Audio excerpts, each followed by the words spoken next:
Hi friends, I have a book that we like to read at my house when Levi comes to visit.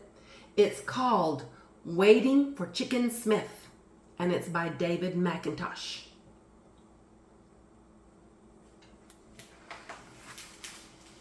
Do you know where this is?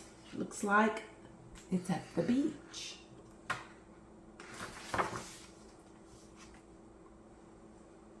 I'm waiting for Chicken Smith. He won't be long now. Look over here.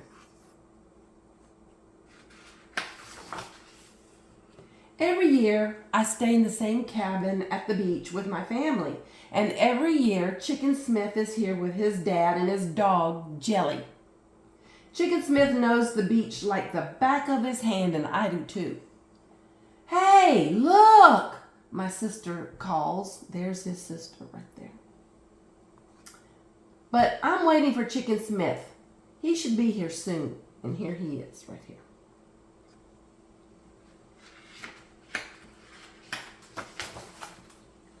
Every year, Chicken Smith's bike sits on his porch with his dad's surfboard and the buoy we found in the dunes. Chicken's bedroom window is at the front, and we use it like a door. Chicken Smith can kick a tennis ball from the top step onto the beach, and Jelly will fetch it every time. Chicken has carved his initials somewhere around here, and if I can find them, he'll buy me a milkshake. My sister is calling again, but she'll just have to wait a minute.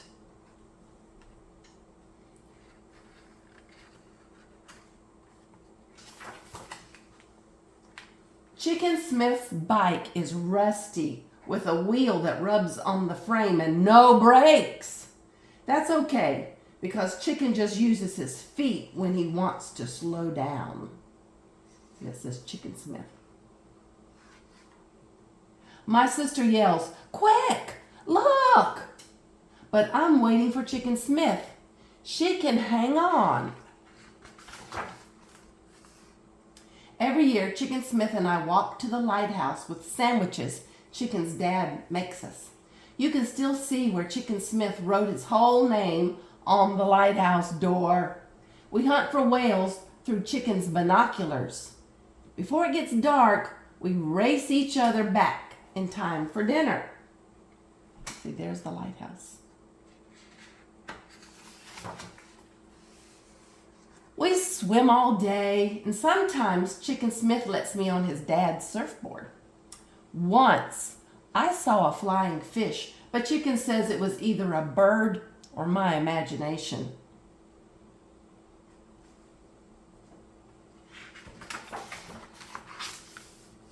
Last year, Chicken Smith gave me a piece of driftwood he had carved into a whale. So this year, I got Chicken this crazy shell from the gas station shop. My sister likes shells and things made from shells. She has a collection in a shoebox under her bed. But shells aren't as good as whales. For a start, whales can breathe through a hole in the top of their head. Shells can't. Shells don't. Shells just sit there. And she still likes them. Maybe I should have gotten Chicken a whale thing instead.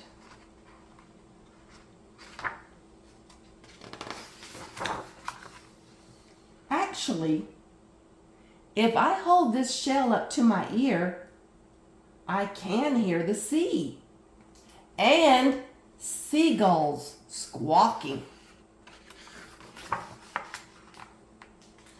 Now I can hear the ice cream truck singing. It's a different tune from last year's. What is taking Chicken Smith so long anyway? We're missing out on everything. This year, Chicken Smith's cabin looks different. The windows are shut, the grass is long, and I don't see his bike. Chicken's window has a huge cobweb with a fly in it. So I leave the shell there and walk down to the beach. I don't think there's anybody there, do you? My sister calls again, but I'm not listening. What do you want? I call back. Just hurry up, she yells, running off along the beach. Look what she made. I follow her over the dune, through the trees, under the pipe where I once cut my knee, and up the hill to the lighthouse. Look, there he is, she points. See, they're way up here now. What do you think they're going to see? And that's the first time I've seen a whale. Even with binoculars, Chicken Smith and I never saw one. My sister and I watched the whale until our eyes hurt. Then, before it gets dark, I race her back in time for dinner. At our cabin, we look at my whale book until it's late. Tomorrow, we're going on a shell hunt. Chicken Smith might be here next year, or maybe the one after that. I hope so. And if he's not, I'll give Mary Ann his crazy shell for her collection. She'd like that. And that is the end. I think he's found another friend, his own sister. Goodbye, friends.